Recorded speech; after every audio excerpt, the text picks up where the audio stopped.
Can you imagine if we're stuck with Donald Trump until he died? I mean, basically, that's kind of That might just be where we're at, yeah, actually. we're sort of being run by a gerontocracy. Whether it's Republicans, Democrats, we don't really care. We just know that they don't really represent the vast majority of Americans. I personally think he's still alive.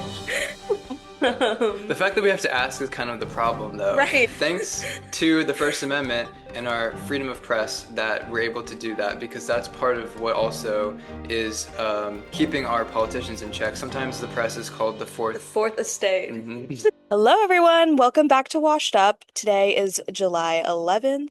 This is episode 54, maybe 55, and we are commenting on the weekly news so that you don't have to listen to the legacy media that your grandparents do. I'm Abby, and this is Cullen. And we were washed up here in DC reporting on some news from the past week, although also just kind of giving an overview about our recent trip to Philadelphia for the 250th birthday of America. And so we have some stories from that because it was a really fun trip and we learned a lot too. If you guys are Washed Up followers on Instagram, you saw a little sneak peek of Colin and I's little weekend getaway. As many people know, we were washed up in DC, so we're based out of DC. So I think we were comparing a lot of Philly to DC. At least that's what I was doing. Um, and I thought it was a fun city to be in. It was a cool place to have experienced like the birthplace of America.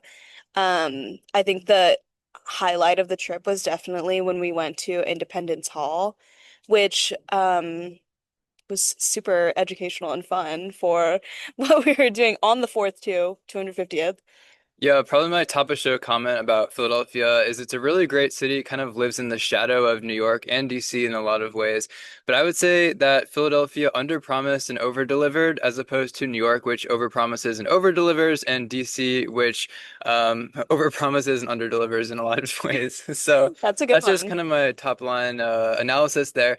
But yeah, the Independence Hall was amazing for going on the 4th. It was pretty crowded, pretty busy. We did stand in line in the 100-degree heat for like 3.5 hours. But once we actually made it in and got a little guided tour, it was great. Yeah, and it was really cool seeing how many people showed out for it. I think when I was going through the day and inside Independence Hall, it like really sparked the thoughts in me of like, what do I think the founding fathers would think about America today, and what do I think I identify um as like American values? Because I think sometimes like in Gen Z, like there's like a lot of buzzwords that gets thrown around, and even like by other generations as well, of like what it means to be an American. hmm Well, I was certainly also picking up on, the motifs and the themes they really try to play up, like freedom, liberty. Those are two buzzwords that I don't know if we live up to in Yeah. today's day and age, but we'll certainly get into that a little bit in our commentary about how has America either lived up to its ideals or not. Obviously, the Declaration of Independence signed on the 4th, 250 years ago, was all about separating from Britain and a lot of it was for economic reasons, where, obviously there's a taxation with that representation aspect of it. And so we were trying to create a system of governance where we weren't going to be subject to the whims of one kind of kind of all-powerful king.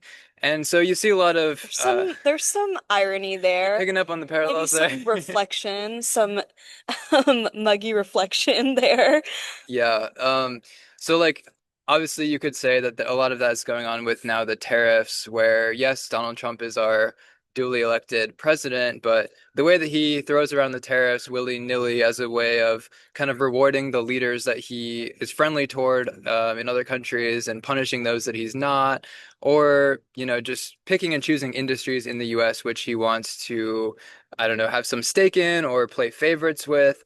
Certainly, a lot of that is kind of reminiscent of the economic turmoil and issues that initially drove the colonies to separate from Britain.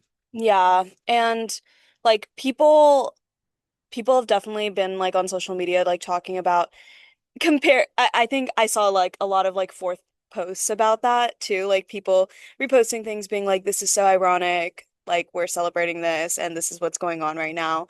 I think other reasons to celebrate how far something's come with also criticizing the way that it might compare to how some things like lack. You know what I'm saying? Like there are things that need to change and there are things that unfortunately are similar to what it felt like. It reminds me actually, King Charles came to visit the U.S. earlier this year, and when Trump met with King Charles, I think the social media posts were all about like two kings getting together. Like it, Trump feeds into that imagery of himself as a king, Did and he he, not like post on Twitter of him as a king one oh or yeah, Twitter X, my yeah, bad. yeah. He's compared himself to like the lion as like the king of the jungle. He posts crowns and like imagery related to that. A lot of it is, as we've come to realize, a lot of it is trolling. People who he knows are gonna react to it. But it is kind of disheartening that he is the president as of our 250th birthday because in many ways it feels like a reminder of what we were trying to break away from more so than an embracing of the values that underpin our country. Yeah, speaking of values that like our country was built on, outside of Independence Hall when we were waiting in line, there was actually this huge ICE protest. Like so many people, it was like going on forever and ever, it felt like. And I honestly thought that was super impressive one because it was so hot. And that day, the parade for the 4th got canceled because of weather reasons. So to see this like parade of people gathering to protest, I thought was really emotional, honestly, and kind of, yeah, like I said, like pretty impressive.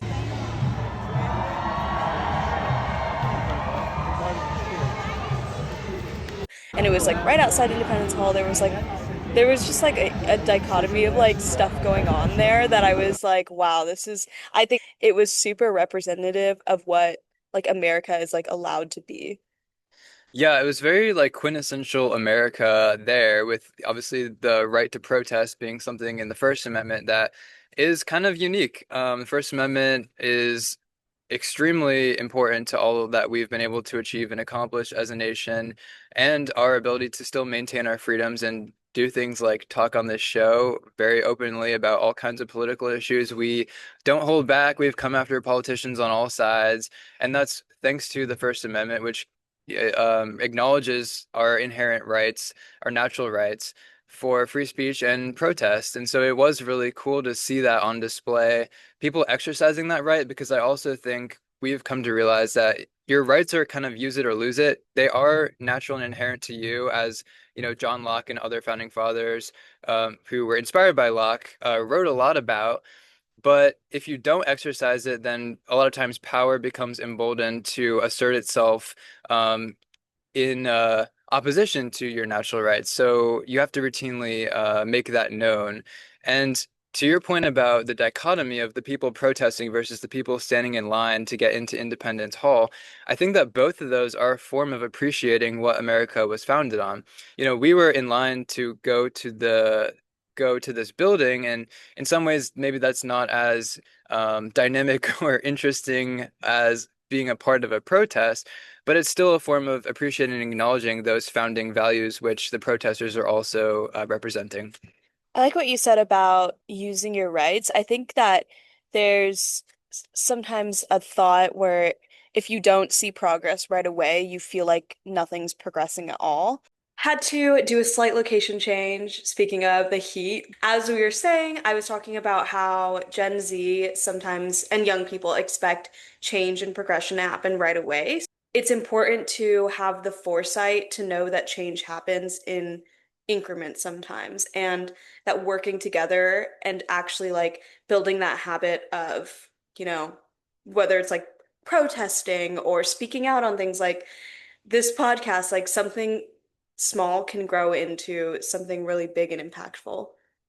And certainly the founding fathers themselves, there was a long lead up to the Declaration of Independence. I mean, it was, if not decades, you could even argue a couple of centuries of intellectual thinking about these things and talking about them. And, a lot of it was inspired by English and Scottish writers from even before the colonies were founded.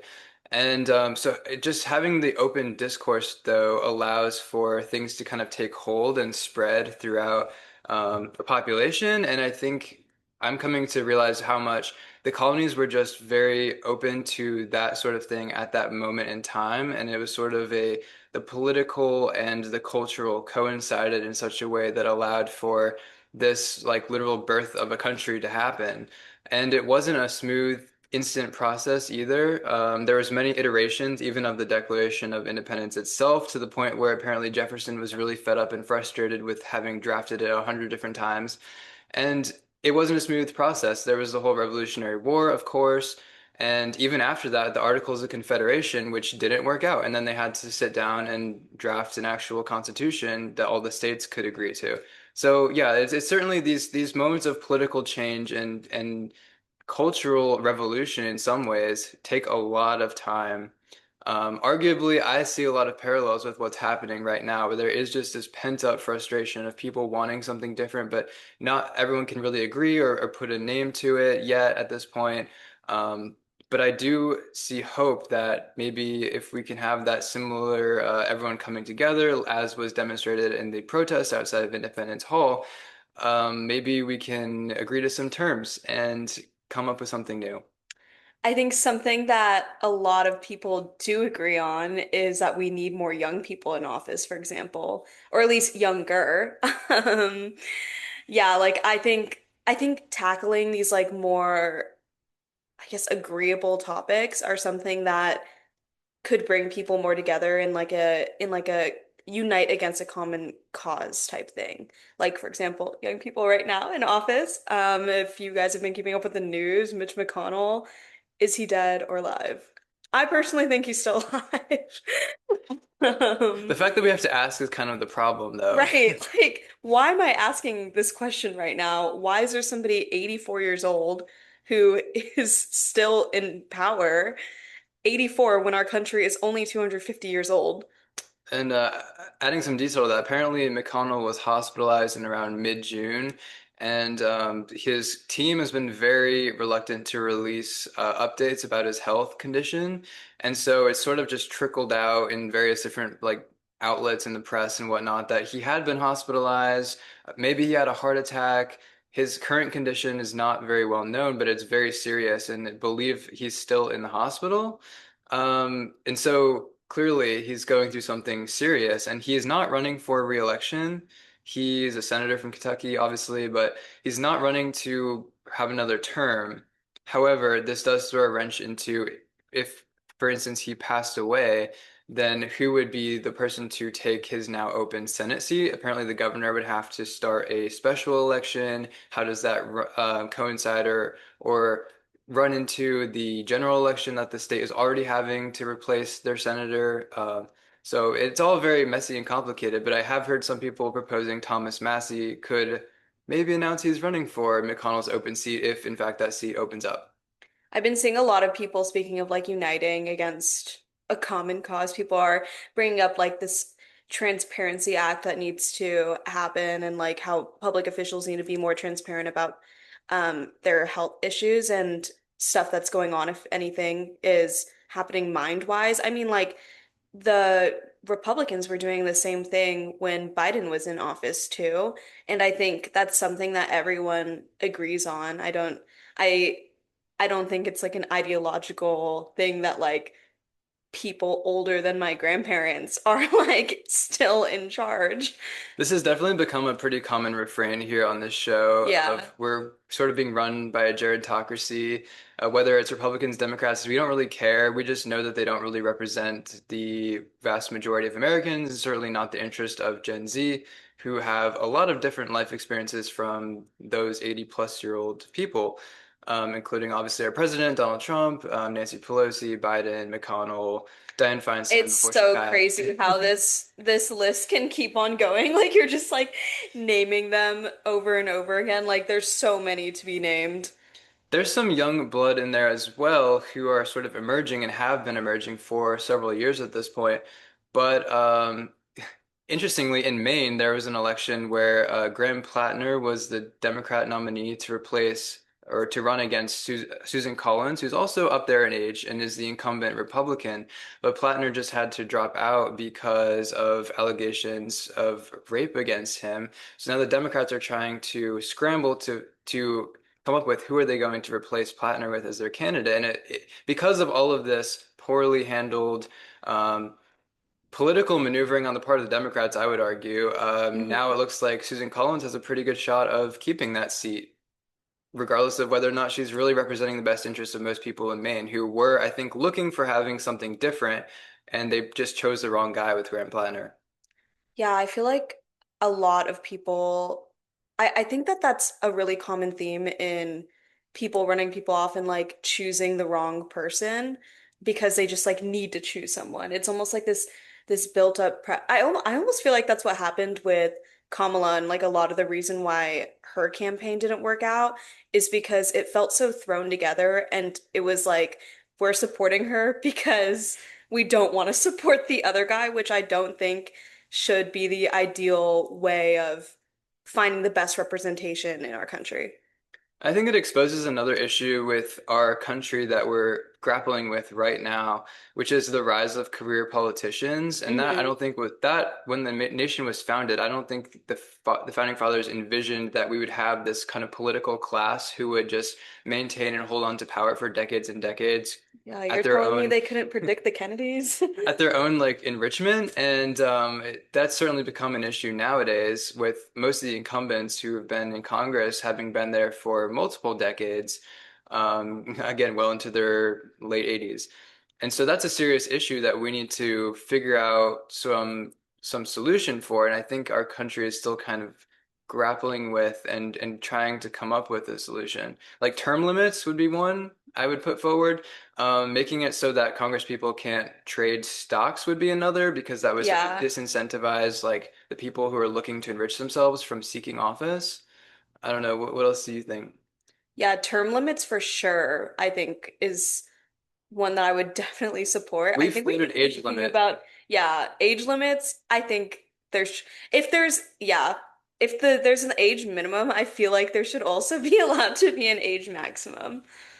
So, suffice it to say, there are still systemic issues with the design of our government, even though I personally believe the three tiers, three branches of government that are all in checks and balances with one another. I think it's a genius system. I've said that before, and I still firmly believe that, even though there are cracks in that system that we've talked about all the time. There are cracks that need to be criticized, and we have the right to do that criticism, which I think is another sign of things that I like about being an American. I think, like you were saying earlier at the top of the episode about using your rights to your fullest abilities.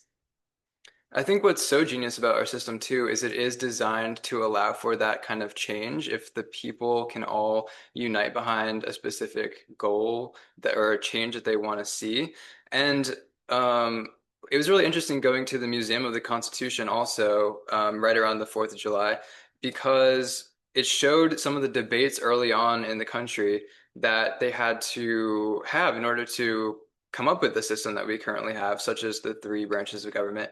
And back then, apparently there was this strong concern that the legislature was going to be the predominant branch that was going to try to take all of the power. Which And is kind of ironic it's to so think about ironic. today. Like, that is so not the primary branch for taking all the power. I almost think that they need to step up a little more and do some of their checks and balances. I feel like they don't have enough power because of the other branches overpowering, Yes, it's super ironic. namely Actually, executive.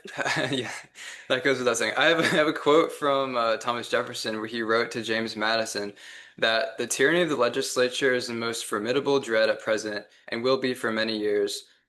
Jefferson essentially predicted that the tyranny of the executive will come in turn, but will be at a remote period, which is really interesting again because they delegated so much power up front to the legislature with the power to declare war, the power to tax, power of the purse, etc.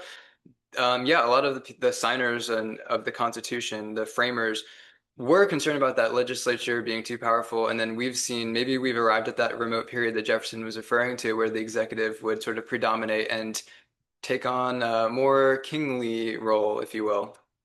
Yeah, I wonder what they think of what's going on right now in this very moment.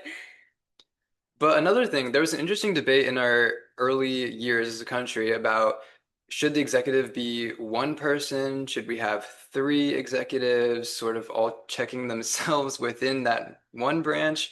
And then there was more debates about how long should the executive Yeah. rule for? Would it be a 4-year term?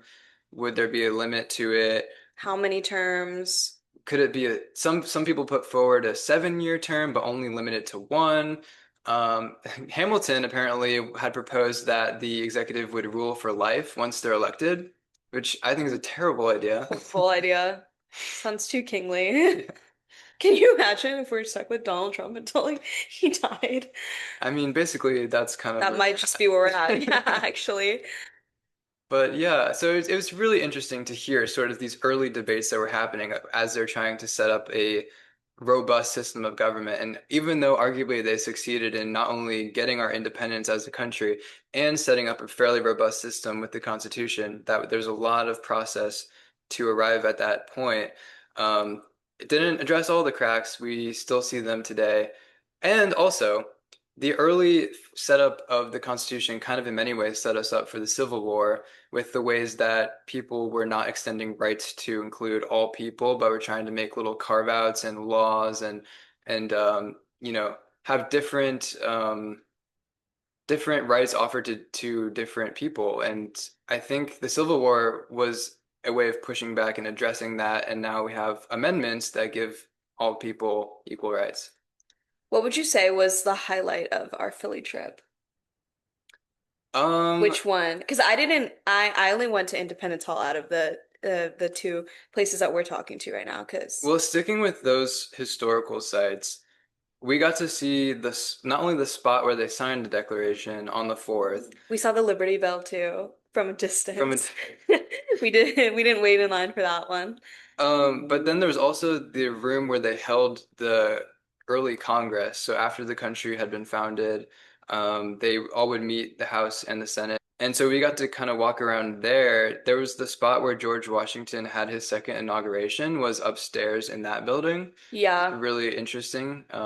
It we the building itself, the stairs were like really steep, and I was like joking to the people around me, like I just can't imagine people walking up and down these stairs, like especially like older people, because I was already struggling. Like I was like Today's holding on to the politicians could rail. never. Like literally, I'm like J Mitch McConnell would die walking down those stairs. Like I was like holding on to this railing, being like, this is kind of dangerous. Yeah, that should be the new like litmus test. Can you walk up and down the original stairs of the building that held Congress in? But also our tour guide at that building had kind of an attitude, so it was really funny because he was both like so over it because he had given the same presentation in the same building 100 million times probably, but also he was kind of you could tell that he was deeply like passionate about it Yeah, also. I would say he was pretty passionate. So it was funny. Yeah, he had a lot of good facts, and I just think his delivery was we were He like we were like, does he hate his job? He was really emphasizing to us, though, that what differentiates the US is the peaceful transition of power whenever you have the executive turnover. Mhm. And he pointed out to us that once you give up the presidency, you just walk out and that's it. Like there is some ceremony to it, but it's not the same as in history where there's oftentimes like bloody battles and power struggles that happen and coups and all of this. Not how our country was set up, fortunately. Fortunately, that If we does. if we can live up to it. Yeah, I was gonna say, A I republic if almost, you can keep it. I almost feel like there's even cracks in that. Like, I mean, Jan when Oh, absolutely. yeah, the transition between Trump and Biden and how people stormed the Capitol. Yeah. Another kind of ironic thing about that building was in the upper offices where they had all kind of the cabinet secretaries had their offices, and then there was the Senate place where the Senate would convene, and the place where the vice president would preside over the Senate. We got to see there was a huge painting of Marie Antoinette in one of the cabinet Which was offices. so crazy. I think I took a photo of it. Yeah, And then from the there was picture. another huge painting of like King Louis from France. And they explained why, because France was so supportive of the US in our revolution that it was sort of like an homage to them. But it's a little bit ironic though too to have a giant portrait of monarchs, let alone Yeah. the French monarchs, let alone It was huge, like roof to floor paintings. and very counterintuitive. And ironically, I mean, everyone knows Louis and Marie Antoinette were later killed in the French Revolution in 1789 or so. So just weird writing on the wall of Weird ironies what does it there. portend to have that we had them up um, Yeah. in our Congress. Speaking of like other forms of unity, in Philly, the FIFA World Cup was going on, and Colin and I had stumbled into a place that was playing the game of Argentina versus Cape Verde.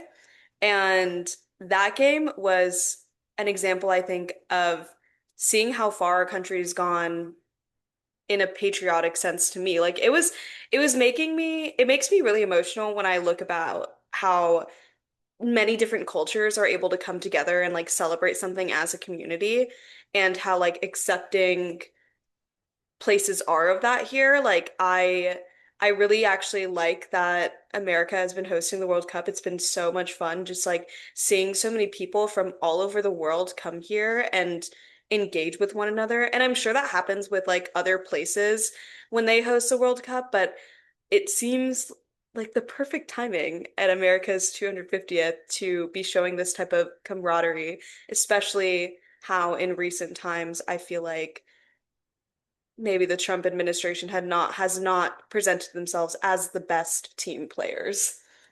Right. I mean, sometimes it's easy to forget that the US is a very tolerant place and it historically always has been. And just because we're living in a moment that doesn't feel particularly tolerant or open to other cultures, that is still something that is part of our tradition. You know, people like talk about the American tradition and use it in some ways to assert their own sort of a lot of times Judeo-Christian values and say that that's our tradition and anything that is different or defies that we can't be open to because it's not our tradition.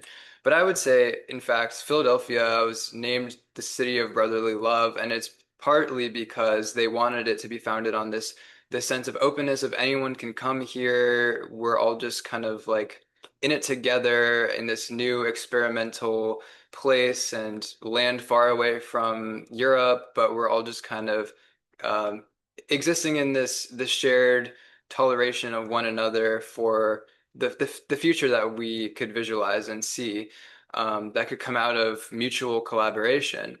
So that was all on full display when we were watching that game. 'Cause we were also in a really old building. It was a bar called McGillen's Old Ale House. I wrote it down because it was a really great bar. Um, and it's just It very, had like historical value too. mm, I don't know if you like looked it up, but it was like yeah, like you said, like a really old bar that like had been in the community for so long, which I also thought was really cool that we were able to do something like that. so it felt so American to be there in this old building with big television screens and everyone dressed up in jerseys from, there was some people representing Argentina because they were playing against Cape Verde, but most people in the bar were rooting for Cape Verde. Apparently this was a huge game as well where Cape Verde ended up tying against Argentina at kind of last minute, if not in Mhm. It overtime. was like a double overtime type situation. They were the underdogs. It just felt so magical to like experience like so many people rooting for this like underdog type team, which I think is truly so American. Like that is my idea of what America should be. I mean, yeah, so similarly today we're kind of the global hegemon, but it certainly wasn't like that back in the day, and certainly not when we were trying to break away from Britain and the king. And so I think that is something that underpins our culture in a lot of ways, is fighting against entrenched power and fighting against people who don't have the people's best interests at heart and sort of seeing ourselves as the David to the Goliath of maybe Britain back then. Sometimes nowadays it feels like America is more of the Goliath on the global stage, but Most times I have to say.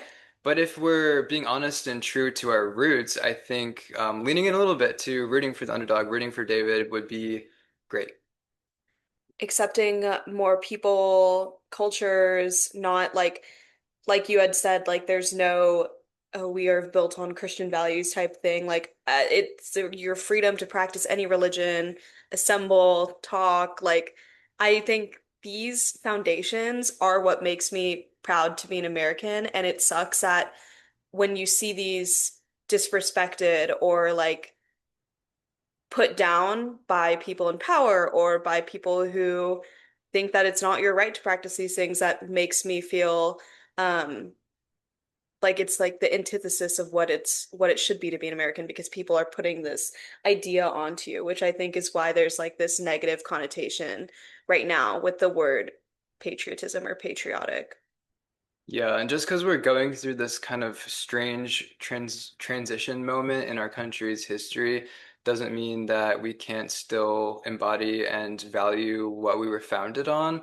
And like as you were speaking, I was thinking of there's really nothing more antithetical in my mind than being talked down to by your government officials, Right. especially I'm thinking right now about Kristi Noem, the Department of Homeland Security, and how we were sitting right here to talk about when Alex Preddy was shot and killed.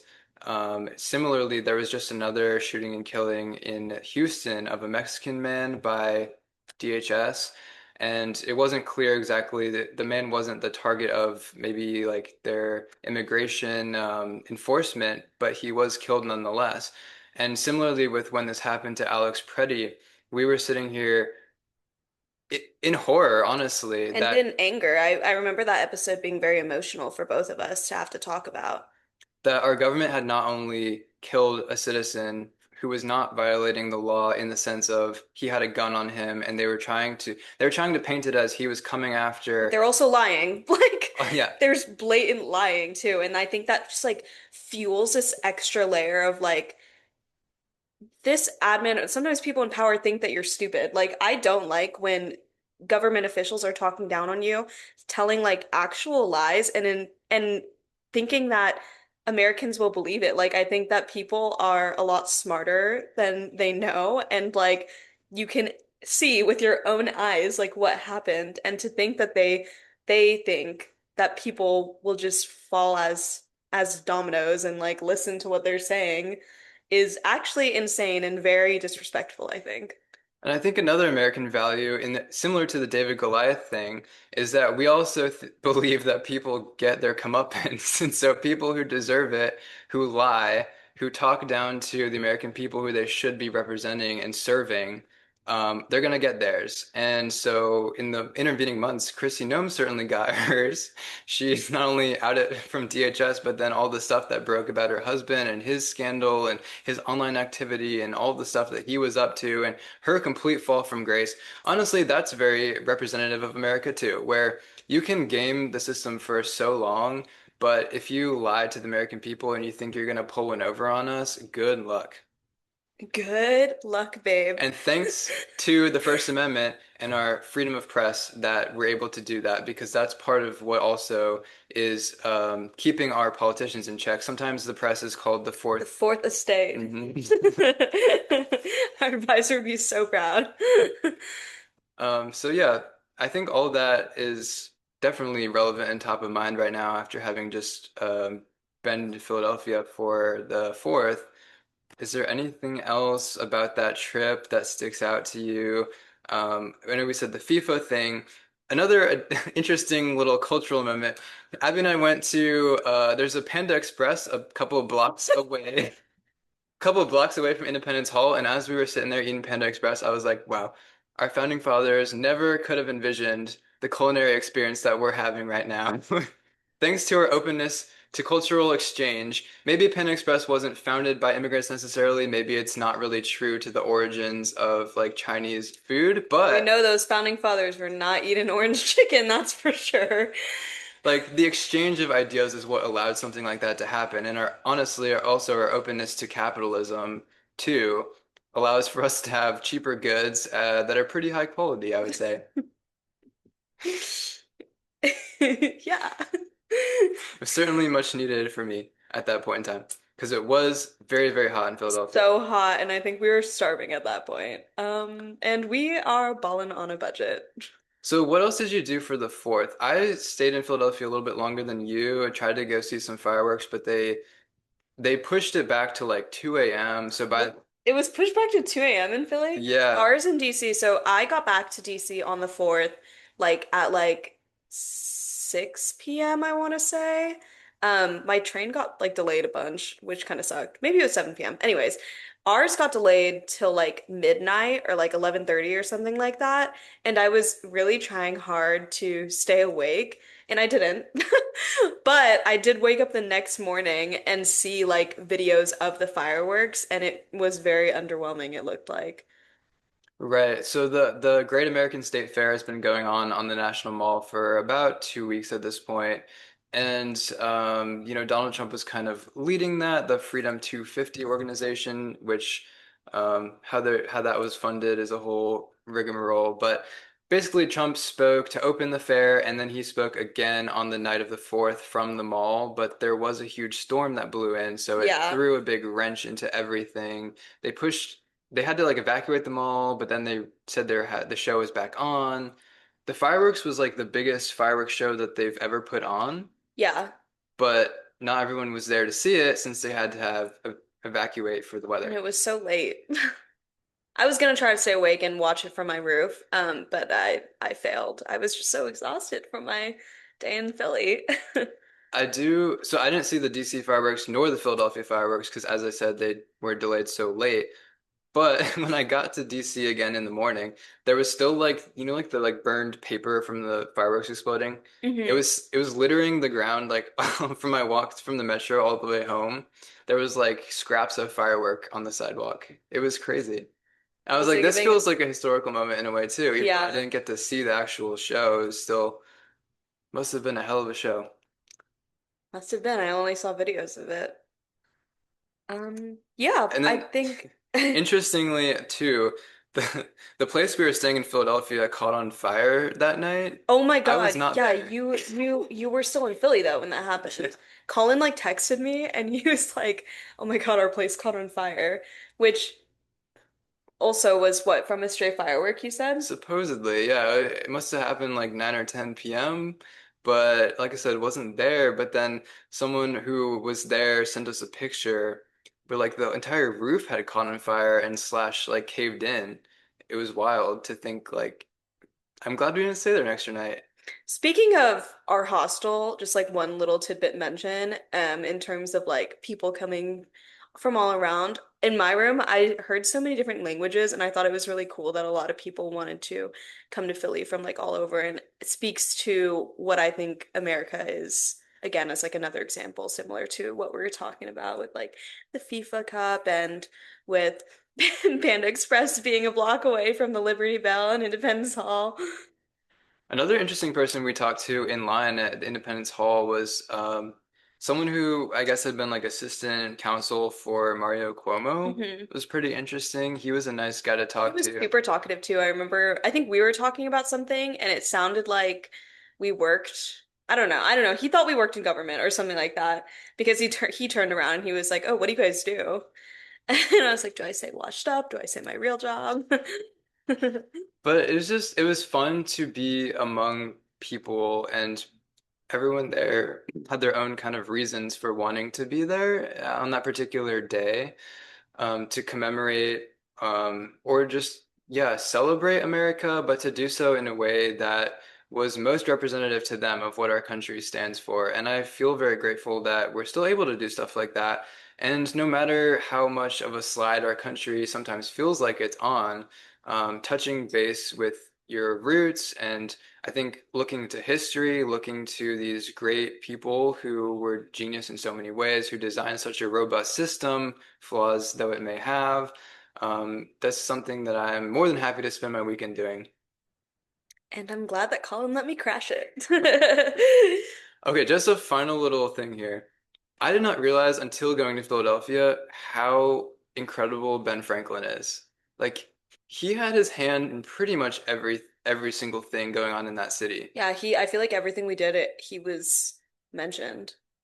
Like he was not only big into philanthropy, but he had also been very involved in like the local media of Philadelphia, certainly, but then also the local politics. He was basically like a celebrity to all of them there. He ran the post office for the entire US, I think, once it finally got off the ground. I know he was very instrumental in the actual Constitution itself. He was the oldest person there when they, you know, officially signed off on the Constitution. I think he was like 81 at the time, among a bunch of men who were like 30s or so, who were really looking up to him as sort of this like leading figure to actually make it happen. So I thought Franklin was very underrated. I was also glad I got to go see like where his house had been in Philly um, and very inspirational. I'll have to do my research on him a little bit more. And you know, us on Washed Up Boys says, bring back philanthropy. Bring back philanthropists, people who have money, donate. Because the thing is, why would you not? Because you'd be like a Tony Stark like figure.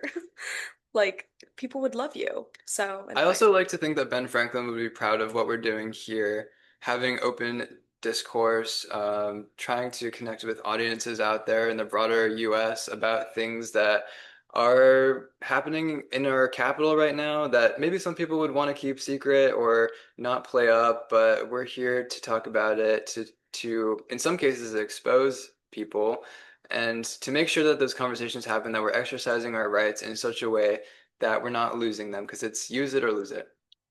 And with that, I think that's the perfect place to end our Philly debrief. Happy 4th, America. Washed Washed Up up out. out.